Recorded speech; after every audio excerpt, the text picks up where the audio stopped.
라디오 독서실. 오늘은 김인숙의 단편소설 바다와 나비를 김성희 극본, 임종석 연출로 보내드립니다. 이 시간 진행의 문학평론가 동국대학교 김선학 교수입니다.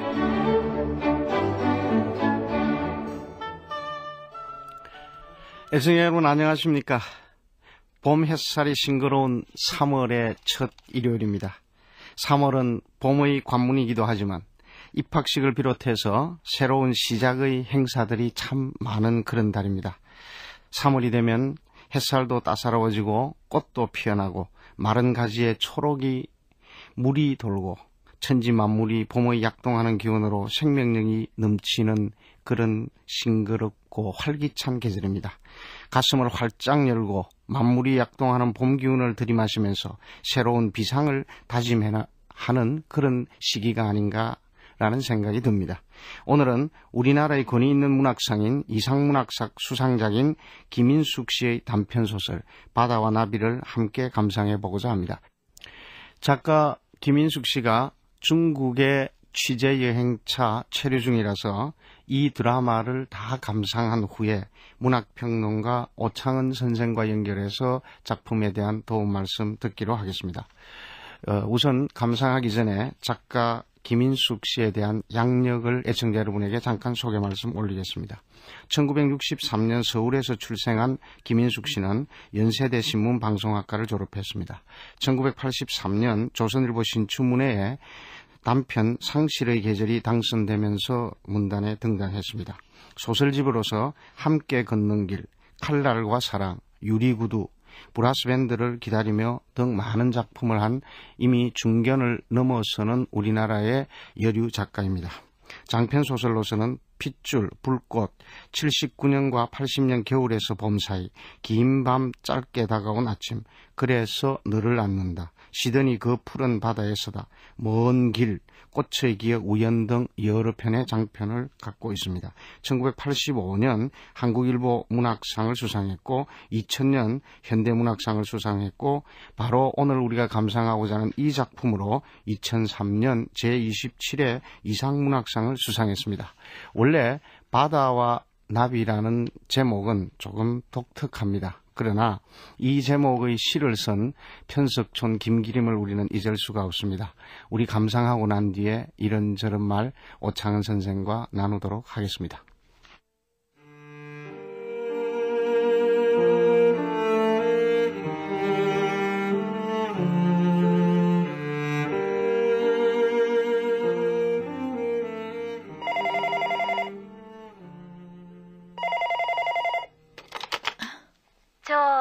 여보세요?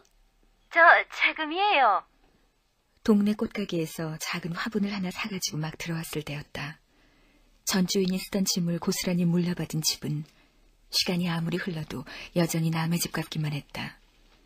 열쇠를 따고 집 안으로 들어설 때마다 나는 매번 보이지 않는 무언가에 떠밀리는 것처럼 앉을 자리도 서 있을 자리도 찾을 수가 없었다. 전 주인이 쓰던 전화기와 역시 전 주인이 쓰던 번호로 걸려오는 전화도 마찬가지였다. 하루에 몇 번씩이나 전화벨이 울렸지만 나를 찾는 전화는 기적처럼 어쩌다가 한 번뿐이었다. 저 한국으로 떠나게 됐어요. 인사하려고 전화했어요. 네. 드디어 비자가 나와서 다음 주에 한국에 가게 됐어요. 그렇군요. 어머니에게 전화할 말씀이 있어요? 네? 아니, 괜찮아요. 정말 괜찮아요. 그럼 안녕히 계세요. 내가 이곳에 와서 채금을 한 게 고작 한 달 정도였다. 채금은 내가 이곳 중국에 와서 처음으로 만나게 된 이 나라 사람이었다.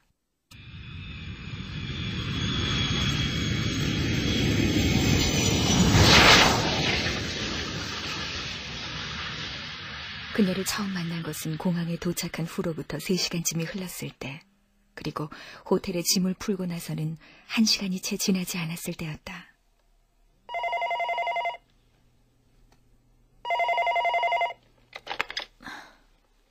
안녕하세요.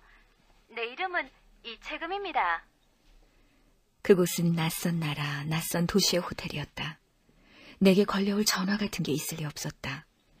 이곳 호텔의 직원들은 룸 서비스 때문에 전화를 걸면 이렇게 자기 이름부터 밝히는가? 우리 어머니가 맡긴 돈을 받고 싶은데요. 아, 알았어요. 제 방으로 오세요. 아마도 채금은 그 호텔 밖에서 내가 도착할 시간만을 기다리고 있었던 모양인지 전화를 끊고 채 10분도 지나지 않아 내 호텔방의 문을 두드렸다. 안녕하세요. 나는 이채금입니다. 들어오세요. 괜찮습니다. 채금은 문간에 선 채로 빚줬던 돈만 찾아가면 되는 빚쟁이처럼 안으로는 들어와 앉을 생각도 하지 않았다. 호텔에 도착한 이후 창가에 달라붙은 나방처럼 창밖 풍경에만 정신을 팔고 있던 아이가 내 등 쪽으로 다가와 가만히 허리를 끌어안았다. 꼿꼿하게 서서 나를 바라보고 있는 채금의 눈에서 흔들리고 있는 것 역시 불안인 듯했다. 눈 속에서 흔들리는 불안조차도 감출 수가 없는 나이라니. 그녀는 아무리 많이 잡아봤자 25을 넘기지 않았을 듯 싶었다. 그 여편네 어찌나 악착스럽고 극악스러운지 앉은 자리에 풀도 안 나지 싶어. 그렇지 않으면은 언감생심, 응? 어떻게 그런 중늙은이한테 지 딸을 시집 보낼 생각을 해? 아무리 금은부하가 많대도 그렇지. 이거 참, 40이 넘어서 아직 장가도 못 간 놈한테 금은부하가 어딨겠어. 재산이 있으면 흠집이 있거나 흠집이 없으면 돈도 없겠지. 아니면 뭐 지 딸년이 그렇거나. 원, 한국이 뭐가 좋다고, 응? 지 딸년을 팔아서까지 데리고 오고 싶나. 채금의 어머니가 중국에 있는 딸에게 전해줄 돈을 내게 맡겼다는 사실을 알고 내 어머니가 그녀에 대해서 했던 말이었다. 채금의 어머니는 내 어머니의 식당에서 주방일을 하는 사람이었다. 그녀는 딸을 한국으로 데려오기 위해 40살도 넘은 식당 야채 납품업자에게 딸을 넘겨버렸다는 것이었다. 그러나 억척스럽고 극악스럽기로 말하면 내 어머니 같은 사람도 없었다. 어머니의 국밥집은 식사 시간대마다 손님들이 몇십 미터씩 줄을 섰다. 채금의 어머니는 불법 체류 중인 조선족이었고 그런 까닭으로 적은 월급과 과중한 노동에도 불구하고 어머니의 식당에서 몇 달을 버텨내고 있는 중이었다. 그 예편네가 젊디 젊은 딸을 40 넘은 남자한테 붙여준 건 말이지. 그 의도가 빤해. 딸한테 한국 국적이 생기면 당장 그 결혼 걷어치우게 하려는 거야. 그러니까 만만하고 유순한 놈을 고른 거지. 그 야채 장씨가 맘 하나는 정말 순에 빠졌거든. 그 남자가 중국에 있는 채금을 만난 건 단지 2차례. 처음 만나서는 얼굴을 익혔고 2번째 만나서는 서류 절차를 밟았다. 나는 나중에야 그 서류 절차라는 것이 일종의 혼인신고라는 걸 알게 됐다. 물론 처음 듣는 얘기는 아니었다. 그렇게 한국으로 시집온 조선족 여자들이 어느 날 자기 몸으로 낳아놓은 아이까지 내팽개치고 주민등록증 한 장만을 달랑 챙겨 도망가 버린다는, 그래서 심각한 사회적 문제가 야기되고 있다는 얘기를 신문과 TV 뉴스에서 자주 봤던 것이다. 그러나 한 조선족 여자가 그렇게 야반 도주를 결심할 때까지 그들 부부 사이에 어떤 일이 있었는지, 남자는 여자를 몇 번이나 두들겨 팼는지, 여자는 조선족이란 이유로 어떤 수모를 당했는지, 그 여자가 견딜 수 없었던 것이 모욕인지 분노인지 그리움인지, 사라진 건 그 여자의 주민등록증뿐만이 아니라 그런 사연들 역시 마찬가지인 것이다. 이거 어머니가 맡긴 돈이에요. 한데 몇 살이에요? 25세. 25세라니. 얼마나 빛나는 단어인가.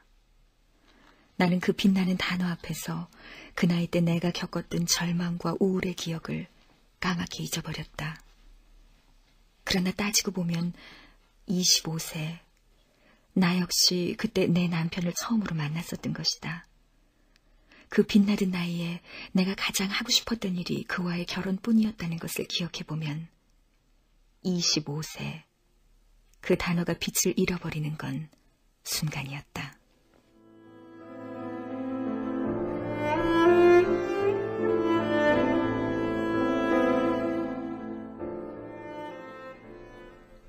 당신 사람이 죽을 때의 표정이 어떨 거라고 생각해? 한국을 떠나오기 얼마 전 나는 남편에게 물었다. 그날도 지독한 술 냄새를 풍기고 돌아온 남편은 그러나 언제나 그런 것처럼 전혀 취하지 않은 것 같은 얼굴로 나를 바라보았다. 아니, 나를 바라본 게 아니라 누군가 그를 향해 말을 하는 사람을 바라보고 있었을 것이다. 아무것도 생각하지 않는 표정이야. 말하자면 넋이 나갔다고 말해야 옳겠지. 비명을 지르고 공포에 떨고 울음을 터뜨리는 건 그를 바라보는 사람들 쪽이야. 들은 얘기야. 쉽게 들을 수 있는 얘기가 아니라 당신한테 해주는 거야. 하긴 나한테 그 얘기 해준 사람도 들은 얘기라고 하더라. 그런데도 난 참 생생했어. 마치 내가 보고 있는 것처럼. 신기하지 않아? 당신도 그런가 궁금해. 얘기해봐. 당신도 그래? 내게 그 이야기를 해준 사람은 채금의 어머니였다. 어젯밤에 그런 꿈을 꿨어. 내가 본 게 아니라 채금의 아버지가 본 건데 꿈에서는 내가 본 것처럼 생생하더라고. 채금의 아버지 어렸을 때 공개 총살당하는 사람을 봤대. 그 얘기를 평생 했지.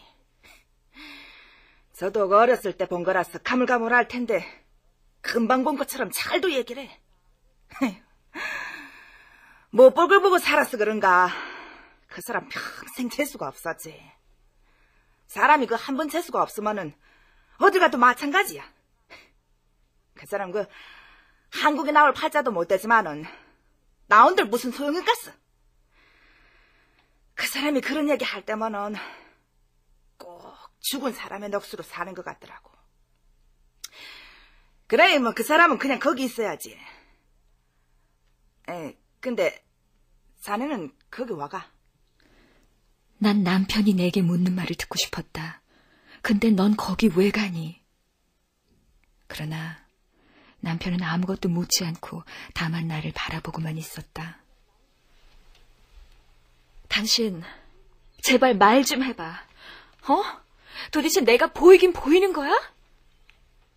당신이 내겐 지금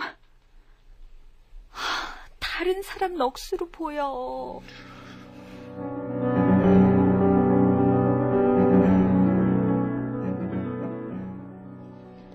중국에 와서 집을 구하고 난 뒤 아이는 한 달간 기숙사에 들어갔다. 난 되도록 집 바깥으로 나가 시간을 보냈다. 1시간을 걸어 한국인 거리까지 와서 몇 시간을 서성거리다가 다시 1시간을 걸어 집으로 돌아오곤 하는 날들이 이어졌다. 채금을 다시 만난 건 바로 그 거리의 한국인 상점에서였다.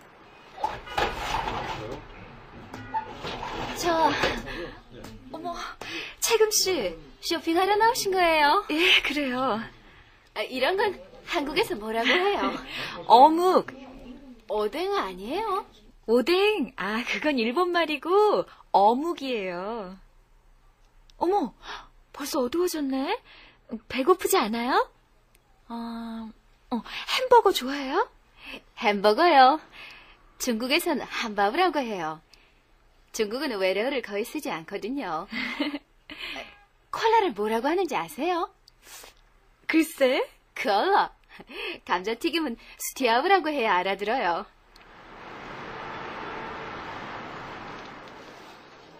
햄버거 가게는 어리고 젊은 아이들로 가득 차 있다. 곧 익숙한 햄버거 냄새와 감자튀김 냄새가 중국 거리에서 맡았던 낯선 냄새들을 지우고 거북했던 속을 가라앉혔다. 전 집에 가서 저녁 먹어야 하니까요. 감자튀김하고 콜라만 시킬게요. 요샌 뭐하고 지내요? 공장 다니다가 한국 걸 준비하느라 그만뒀어요. 지금은 아버지 집에서 지내고 있어요. 그렇구나. 근데 조선족들도 한국 식품점에 와서 뭐 살 거 있어요? 뭐 살려고 들른 게 아니고요. 한국 돈을 환전하려고 들른 거예요. 결혼할 남자가 중국 왔을 때 남겨두고 간 한국 돈이 좀 있거든요. 나야 한국 가고 나면 어떻게든 살겠지만 혼자 남을 아버진 돈이 한 푼이라도 더 필요할 것 같아서요. 효녀네요. 아버진 몸이 안 편해요. 교통사고를 당해서 한 다리를 다쳤어요. 한 눈은 안 보이고요. 한 눈, 이거 말이에요. 아버지가 어렸을 때 사람이 죽는 걸 봤대요. 그 다음부터 눈이 안 보인대요. 사람 죽는 걸 한쪽 눈으로 봐서 다행이래요. 양눈으로 다 봤으면요, 시아즈가 됐을 거래요. 시아즈 알아요? 시아즈? 장님이요. 채금의 아버지가 사람이 죽는 것을 본 건 그의 나이 8살 때 일이었다. 그러니까 거의 50여 년 전, 그는 마을에서 멀지 않은 곳에 마련된 처형장에서 한 죄수가 공개 총살당하는 장면을 보았다. 공개 처형이 집행되는 공터에는 사람들이 구름처럼 몰려들어 눈앞이 잘 보이지 않을 정도로 흙먼지가 피어올랐다.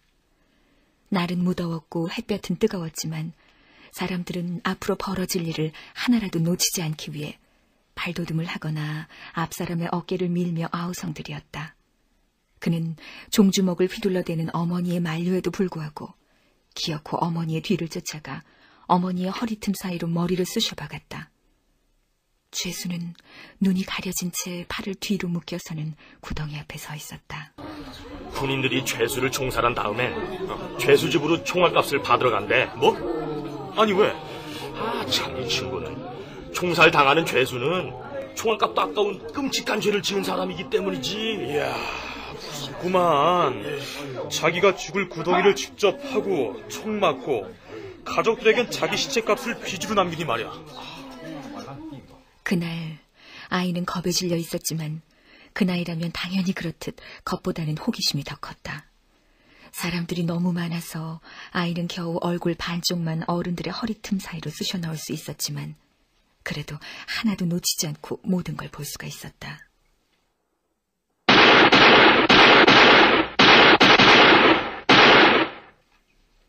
순간 모든 건 끝이 나버렸다. 뽀얗게 피어오른 흙먼지 사이에 마른 침을 꿀꺽 삼키는 소리조차 들리지 않는 정적이 흐르고 그 정적 사이로 이제 흙먼지와는 다른 화약의 연기가 피어오른 듯했다. 그는 그 후 50년이 지나도록 아직도 가끔 그 냄새를 맡는다. 화약 냄새. 아니, 어쩌면 그건 죽음의 냄새일까? 아니, 그건 아마도 남겨진 자들의 공포. 바로 그 냄새였을 것이다.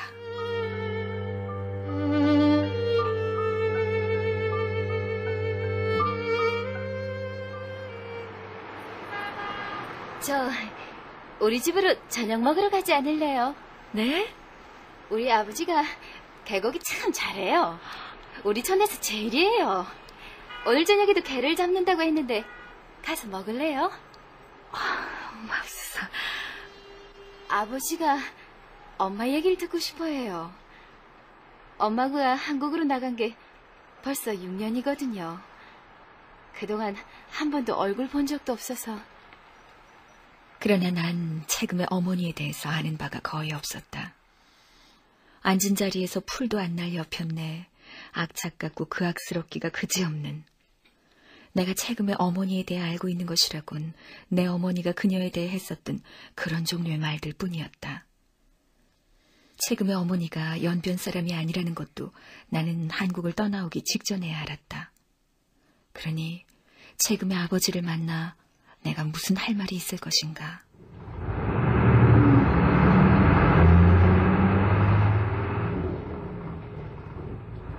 우리가 살고 있는 조선족 마을은 도시 외곽에 있거든요. 한 1시간쯤 타야 돼요. 저 사람들은 누구죠? 길을 닦는 일을 하는 사람들. 죄수들이에요. 노란 죄수복 입고 있잖아요. 여긴 날마다 구석구석 무너뜨리고 새로 세우고 늘 공사 중이에요. 도시의 중심으로부터 외곽까지 개발의 풍경은 10년 단위로 후진됐다.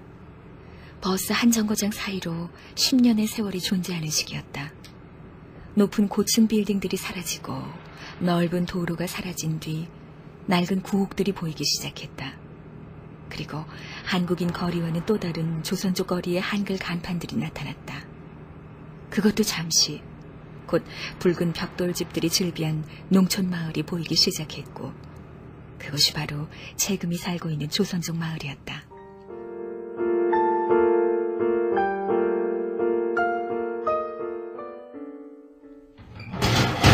아버지! 이웃집 개를 잡으러 가셨는데 아직 안 돌아오셨네요. 제가 모시고 올게요. 좀 앉아 계세요. 집은 중국 영화에서 보았던 중국의 전통 가옥과는 달라 보였다. 방바닥이 꽤 높게 자리 잡고 있어서 왜 그런가 했더니 온도를 깔고 있었다. 따뜻한 온도를 느끼는 순간 별 수 없이 우린 같은 핏줄이구나 싶은 생각이 들었다. 그러나 창에는 중국인들이 하는 식으로 빨간색 복자를 거꾸로 붙여놓았고 벽엔 중국식의 매듭 장식이 걸려있기도 했다. 채금을 뒤쫓아 걸어오는 한 남자의 모습이 보였다. 나는 잠깐 눈을 감았다 뜨고 다시 어둠 속을 눈여겨 바라보았다. 순간적으로 절뚝거리는 한 남자를 뒤쫓아오고 있는 또 다른 그림자를 본 듯했기 때문이었다. 그림자는 평생 남의 등에 엎인 채 절대로 떨어지지 않는 신화 속의 늙은이처럼 채금의 아버지 등 뒤에 악착같이 달라붙어 있었다. 그러나 사실 내가 본 것은 어둠 속에 밝혀진 외등의 불빛 그림자에 지나지 않는 것일지도 몰랐다.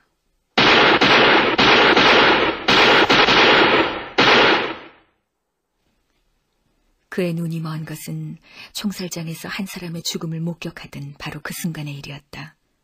적어도 그는 그렇게 믿고 있다. 총살장에서 집으로 돌아오는 길에 어른들의 뒤를 쫓아 걷는 어린아이의 눈에서는 까닭없이 눈물이 흘러내리는데 놀랍게도 눈물이 흐르는 건 한쪽 눈뿐이었다. 어쨌든 그는 알았다. 눈물을 거두어버린 한쪽 눈은 이제 한 사람의 죽음 이외에는 더 이상 아무것도 보려고 하지 않으리라는 것을, 또한 기억하려고도 하지 않으리라는 것을. 그러나 남아있는 눈은 눈물을 거두어버린 눈이 마지막으로 보았던 것보다 더 흉하고 끔찍한 것들을 평생 목격하게 되리라. 난 그때 그 오래전에 한쪽 눈 말고 양쪽이 다 멀어버려야 했어. 그럼 더 이상은 아무것도 안 봐도 되는 건데 말이야. 그건 눈병 때문이잖아요. 그 애는 눈병이 지독했다고 사람들이 다들 그랬어요. 그 이후론 난 단 한 번도 그렇게 감쪽같이 죽어버리는 사람을 본 적이 없어. 그 애가 죽을 때, 내 아들놈이 교통사고로 죽을 때 정말 끔찍했어. 온몸이 피투성이가 돼서 팔다리가 덜렁거리는데도 그 앤 쉬 죽지 못하고 아주 오래 고통스러워했어. 지금도 그의 생각이 나. 아버지, 너무 아파요. 너무 아파요. 말해주고 싶었어. 괜찮다. 금방 끝날 거다. 그런데 금방 끝나지 않았어. 정말 너무 오래 걸렸다고. 정말이지 그렇게 오래 걸릴 필요는 없었는데 말이야. 그만 좀 하세요. 이젠 정말 지겨워요. 난 잘 살 거예요. 난 행복하게 잘 살 거라고요. 그래, 맞아. 난 채금이 말리지 않았어. 그 녀석, 내 사익감, 나보다 12살밖에 안 어린 그 사익감이란 놈, 못 볼 걸 많이 보고 산 놈은 아닌 것 같더군. 난 알아. 못 볼 걸 많이 보고 산 인간의 얼굴이 어떤지 말이야. 그래서 난 말리지 않았어. 안 말리고 말고. 그렇지만 불쌍한 것, 세금이 이엔 내 남아있는 눈이 보고 있는 게 뭔지를 몰라. 그건 말이지 죽음보다 더한 거야. 그건 말이야 살아있는 거라고. 그것도 아주 천천히 아주 오래 가마솥 속에 개고기뼈가 다 무르도록 아주 오래오래 흠씬 두들겨 맞아 나달나달해진 살 속에서 진국의 국물이 다 빠져나올 때까지 천천히 아주 오래 이렇게 보고 또 보고 해야 한다는 건 말이야. 아버지! 자네 내가 하는 말을 아는구만. 내가 무슨 말을 하는 줄 알아. 미안해요. 아버지는 너무 취했어요. 취하면 누구한테나 저런 말을 해요.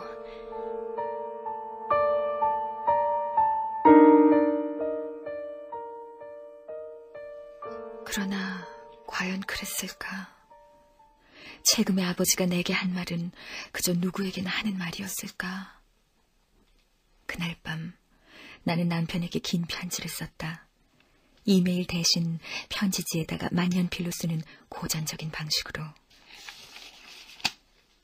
내가 당신에게 이렇게 우중충한 얘기하는 거 이해해. 실은 그의 이야기를 하고 싶은 게 아니야. 당신은 벌써 짐작했겠지만 난 다만 내 얘기를 하고 싶을 뿐이야. 그에게서 그 얘기를 듣고 돌아온 저녁 잠깐 잠이 들었는데 꿈속에선 8살 어린애가 바로 나야. 난 한 사람이 총에 맞다 죽는 장면을 목격하고 있지. 호기심보단 숨이 막히는 기분인데 총살당하는 사람은 바로 당신이네. 난 한쪽 눈을 가린 채로 당신의 흡뜬 두 눈을 내려다보고 있어. 눈을 흡뜨고는 있지만 당신은 아주 피로해 보여. 죽음까지 오는 동안의 길이 당신에겐 참 피로한 일이었던 모양이야. 꿈속에서 난 당신에게 말해. 이제야 편히 누웠구나, 당신. 그 구덩이 속이 따뜻했으면 좋겠다. 난 당신의 그 두 눈 위로도 흙을 덮어줘. 꿈속에서라도 당신이 내게 고마워했으면 좋겠다고 생각하면서 말이야. 그러나 피로한 당신은 이제 내게 고마워할 줄도 모르네.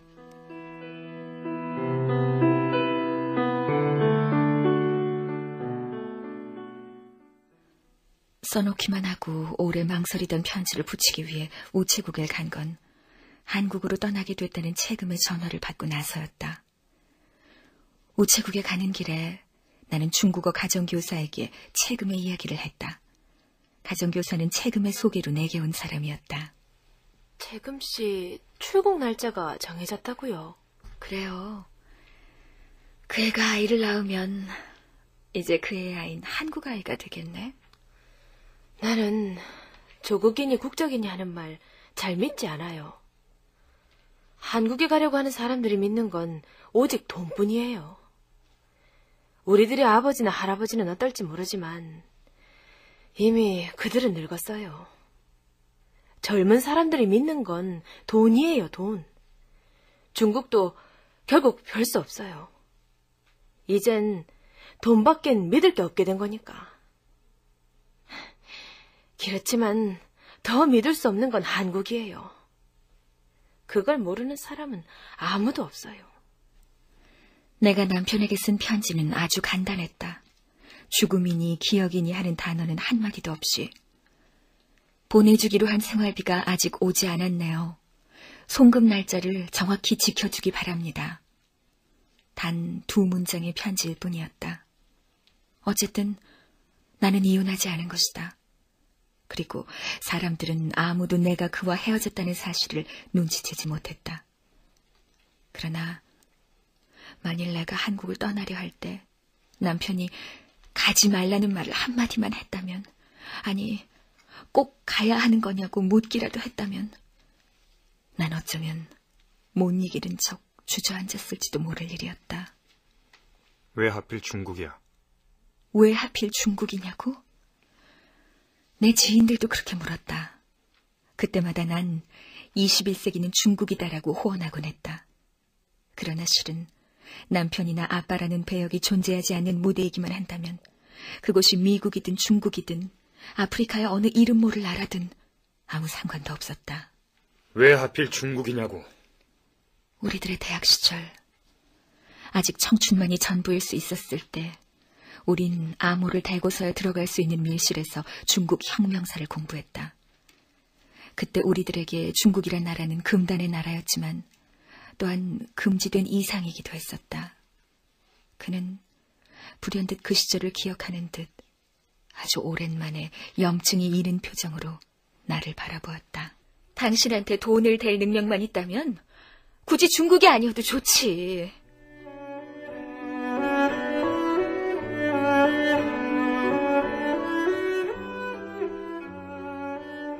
남편은 깨어있는 시간 내내 밖에 있었다.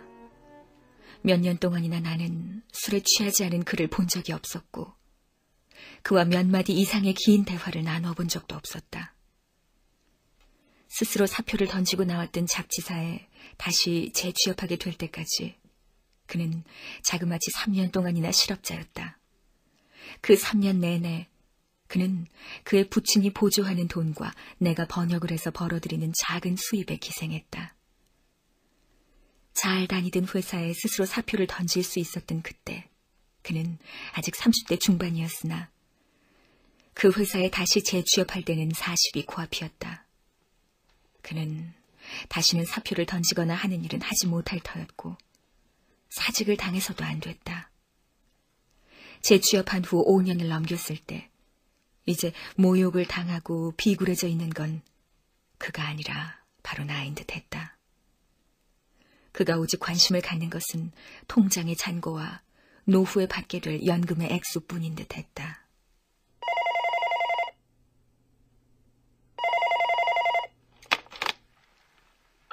안녕하십니까, 재수씨. 전 같은 직장에서 근무하는 김정식입니다. 같이 술 한잔하고 택시 타고 가는 중인데요. 지금 이 친구가 그냥 잠이 들어버려가지고요. 집이 어딘지 몰라 헤매는 중입니다. 집 위치 좀 설명해 주십시오. 내가 허겁지겁 야심한 밤거리를 달려나갔을 때 그들은 집 근처의 포장마차에서 또 술을 시켜놓고 있는 중이었다.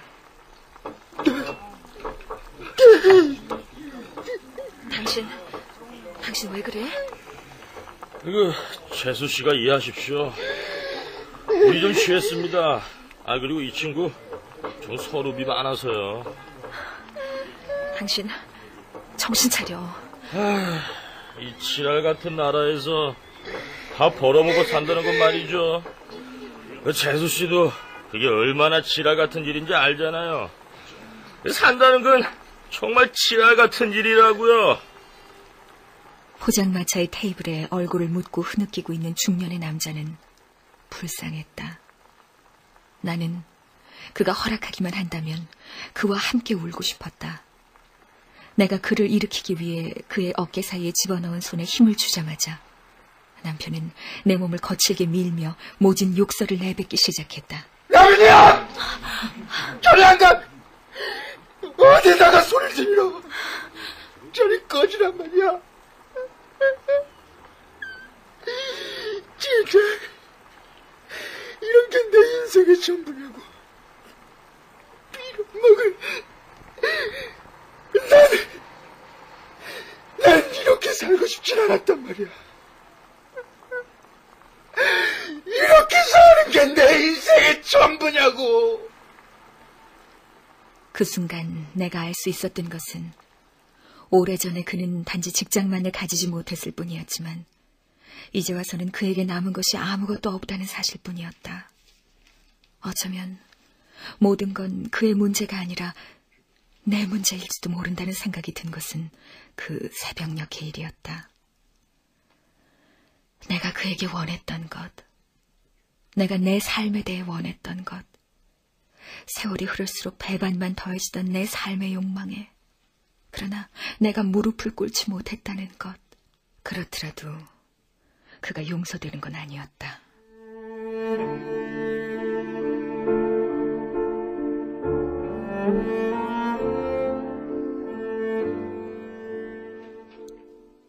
오래전에 그가 실업자였을 때 그는 밤에 혼자 비디오를 켜놓고 자연 다큐멘터리 프로그램을 반복해 돌려보곤 했다.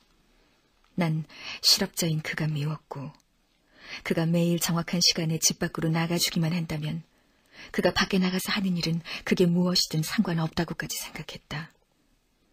그날 그가 보고 있던 비디오의 껍데기에는 한국의 나비라는 제목이 붙어 있었다.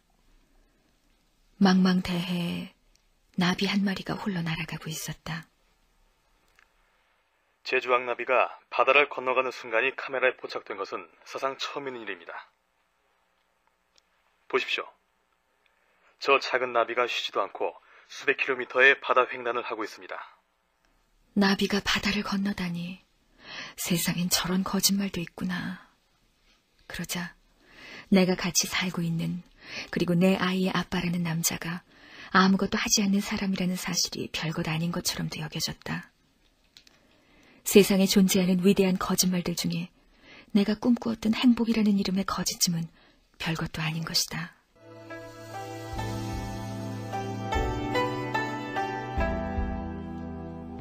이 나라에 온 후 얼마 동안 나는 거리의 곳곳에서 툭하면 남편을 닮은 남자를 보았다. 남편일 리가 없다고 생각하면서도 난 그를 쫓아갔다. 그러나 길의 모서리를 돌면 그는 어느 틈에 사라져버리거나 완전히 다른 남자가 돼 있었다. 한 번인가는 길 모퉁이에서 그를 잃어버리고 망연자실 서 있는데 눈앞에 붉은 간판이 보였다. 그 가게는 문신을 하는 가게였다. 문신하러 왔어? 남편의 모습은커녕 그를 닮은 사람의 모습조차 보이지 않았는데 중국 전통 복장을 한 노인이 나에게 소리쳤다. 노인의 등 뒤 벽에는 용과 호랑이, 봉황 같은 새의 그림들, 초서체의 글자들, 그리고 나비 그림이 붙어 있었다. 나비는 붉은색 부적처럼 그려져 있었다. 나비 그림을 자세히 보기 위해 한 발자국 앞으로 옮긴 순간 나는 진저리를 치고 말았다. 그때 난 나비의 날개 아래로 뚝뚝 듣고 있는 물방울을 보았던 것이다. 그건 바닷물이었다. 바닷물을 뚝뚝 흘리고 있는 나비는 날개가 젖고 젖다 못해 갈기갈기 찢어져 있었다. 나비 문신을 하겠다고? 이건 위험해. 이걸로 문신을 했다간 자넨 평생 바다 위에 있어야 할 거야. 자네 같은 사람이 이걸로 문신을 했었지. 얼마 후에 바다에 나가봤더니 어떤 사람의 팔과 다리가 완전히 소금에 절어서 바다에 떠있더군. 몸통이 없는데도 팔과 다리는 계속 날개짓을 해대고 있었어. 내가 새겨준 문신도 사라져버렸더군. 그냥 자리만 부파여 있는데 날개가 찢겨진 자리가 선명해. 너무 오래 난 거지. 나비한테 바다는 너무 넓단 말이야. 그 사람도 자네처럼 한국 사람이었는데 참 안 됐지. 내가 그렇게 말렸는데도 나비 문신을 했단 말이야. 중국말을 모르는데도 나는 그 노인의 말을 다 알아들었다고 생각했다. 그 순간 내 몸이 사시나무처럼 떨리더니 팔과 다리 아래로 물이 뚝뚝 떨어지기 시작했다. 나도 모르는 사이 정신없이 팔다리를 허우적거리는데 남편의 몸통이 바다 위를 둥둥 떠가는 것이 보였다.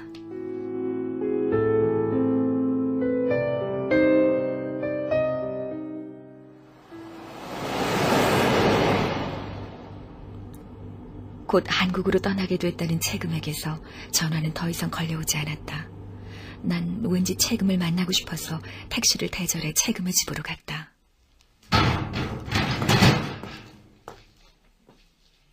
채금의 집은 텅 비어 있었다. 방 안엔 커다란 새 트렁크가 놓여 있었다. 나는 채금의 책상 위에 있는 책을 펼쳐보았다. 첫 장을 열자 안녕하세요라는 글귀가 보였다. 채금은 바로 그 옆에다가 서툰 한글로 안녕하세요를 반복해 써놓았다. 안녕하세요. 안녕하세요. 나는 이채금입니다. 안녕하세요. 나는 이채금입니다. 나는 한국 사람입니다. 나는 채금의 방문턱에 앉아서 채금이든 채금의 아버지든 돌아오길 기다렸다.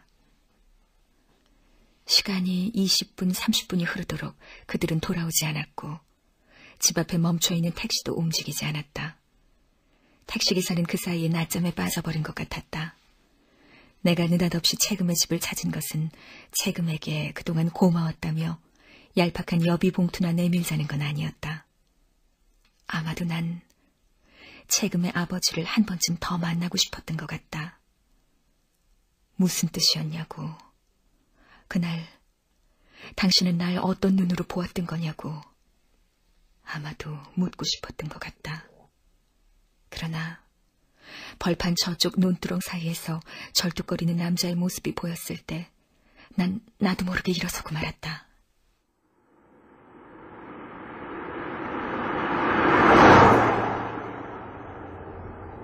돌아오는 길 택시 안에서 난 언젠가 꼭 한번 가본 것 같은 붉은 간판의 가게를 보았다. 바람결에 가게의 발이 흔들리는데 그 안쪽으로 얼핏 내 남편의 모습이 보이는 것도 같았다. 택시는 빠른 속도로 바다로 달려가는 듯했다. 바다엔 팔다리가 사라진 그가 둥둥 떠있다.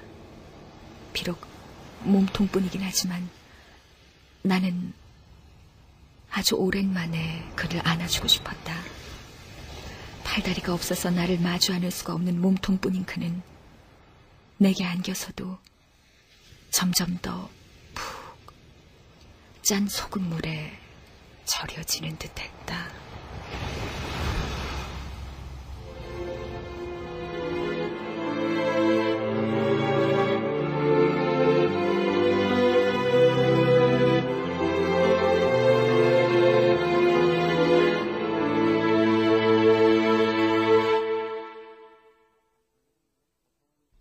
작품 다 감상했습니다. 오창은 선생 연결하겠습니다. 오 선생님. 예, 안녕하십니까? 네, 반갑습니다. 예. 저 김선학인데요. 예. 우리가 오늘 이 라디오 독서실에서 올해 이상문학 수상작품인 김인숙 씨의 바다와 나비를 다 감상을 했습니다.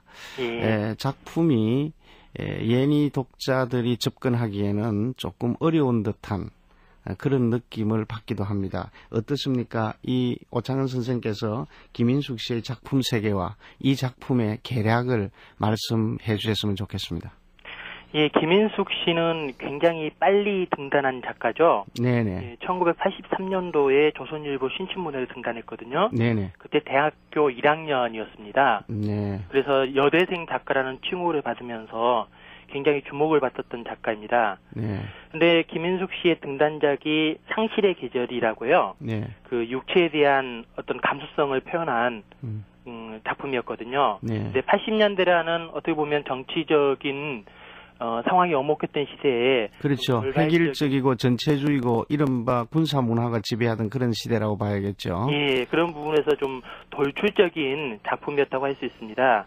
그래서 이후에 이제 80년대에 김인숙 씨의 작품 세계가 어떻게 보면은 그 정치적인 이슈에 대해서 직접적으로 대응하는 네. 형태로 좀 바뀌게 돼요. 네. 여기 함께 걷는 길이라든지 칼날과 사랑 같은 작품입니다. 네. 근데 이 그 바다와 나비를 이해하기 위해서도요. 네. 이런 맥락을 좀 이해할 필요가 있는데요. 네. 김인숙 씨가 개인의 내면적인 굉장한 감수성을 표현했던 초기 작품에서 80년대 이제 사회적 이슈를 끌어안는 그런 형태의 작품 세계를 같이 이제 변화해 오지 않았습니까? 네네. 그래서 김인숙 씨는 실제로 자신의 작품 세계를 스스로 자신의 삶에서 소재를 끌어오는 작업을 한다라고 얘기를 하고 있습니다. 예. 이런 부분에서 바다와 나비도요. 현대인의 일상에서 느껴지는 감수성들 있지 않습니까? 네네. 그것하고 지금 한국 사회가 갖고 있는 어떻게 보면 조선족 문제라든지 네. 그런 문제들을 함께 끌어안는 형태를 취하고 있어요. 예, 그러면서 삶과 죽음의 문제라든가 그리고 죽음을 통해서 삶을 보는 시각 그리고 다시 그 반대로 삶을 통해서 죽음의 심연을 넘보는 그런 치열한 어떤 작가 정신이 배어 있다 이렇게 볼 수는 없을까요? 이게 이제 서사가 두 가지 축으로 가지 않습니까? 네네. 그래서 이제 한국에서 남편과 어떤 가정의 문제들, 네. 그런 문제가 있고, 또 중국에 이제 여기서는 정확하게 표현되지 않았지만은 역사적 현실과 관계되어 있는 채금의 아버지의 네네. 상처들을 같이 보여주고 있습니다. 네네. 이것들은 삶에 있어서 현대인들이 가질 수밖에 없는, 일상에서 가질 수밖에 없는 끊임없는 상처들을 형성하는 한 측면이 있고요. 네네. 그다음에 중국의 역사적인 현실, 아마 이제 추측하기로는 문화혁명의 경험들이 아닐까라는 추측을 해보는데요. 네. 그것이 가지고 있는 충격들을 통해서 삶의 이면을 보여주고자 하는, 그다음에 어쩔 수 없이 삶이 가져나갈 수밖에 없는 그런 문제들을 같이 형성하고 있다고도 할 수 있죠. 네. 이게 잘 버무려져 있어가지고요. 네. 이 두 축이 잘 버무려져가지고 독자들에게는 다양한 상상력을 자극하는 부분도 있습니다. 예, 어떻습니까? 오 선생께서 보시기에 말이죠. 지금 90년대 또 혹은 80년대 후반에서 또 90년대를 통해서 등단하고 활동을 많이 하고 있는 요즘 알려져 있는 여성 작가들하고는 좀 다른 그런 어떤 작품 세계, 달리 얘기하면은 좀 삶과 인간, 그리고 죽음과 삶에 대한 어떤 심년의 깊이 같은 것이 느껴지는 그런 치열성을 김인숙 씨가 갖고 있다. 이렇게 볼 수는 없을까요? 이게 이제 소위 63년생 4인방 작가들이라고 그러지 않습니까? 네네. 예, 김인숙 씨, 공선옥 씨, 김지영 씨, 신경숙 씨 이렇습니다. 근데 이제 각각 나름의 독특한 작품 세계로서 나름의 성취를 갖고 있어요. 예, 오 선생님, 지금 우리가 시간이 없거든요. 그래서 간단하게만 한 말씀 해주시죠. 예, 김인숙 씨가 갖고 있는 작품의 특징은 이런 4명의 작가들과 다르게 독특한 특징은 있지 않습니까? 외부 체험이라는 것들, 외국에서의 체험이나 외부 체험들을 작품의 소재로 끌어들이면서 보다 더 넓은 시야들 있지 않습니까? 예, 그러니까 그런 넓은 시야를 보는 아주 말하자면 역량을 인정받고 있는 작가고, 그 역량이 구체적으로 오늘 우리가 감상한 바다와 나비에서 드러난다. 이렇게 우리가 결론을 맺었으면 좋겠습니다. 오늘 고맙습니다. 예. 오늘 우리가 감상한 소설은 애청자 여러분, 바다를 건너는 나비라는 비유적 이미지로 삶과 죽음의 문제, 살아가는 일의 고단함에 대해 깊은 성찰을 던져주고 있습니다. 봄의 생명력과 희망을 호흡하면서 편안한 하루 보내시기 바랍니다. 안녕히 계십시오. 출연 은영선, 안종국, 이용순, 유호한, 이재웅, 신찬혁, 전숙경, 임주현, 이광수, 최하나. 음악 심윤희, 효과 신연파 임순묵 장찬희, 기술 이흥규. 라디오 독서실. 오늘은 김인숙의 단편소설 바다와 나비를 김성희 극본, 임종성 연출로 보내드렸습니다.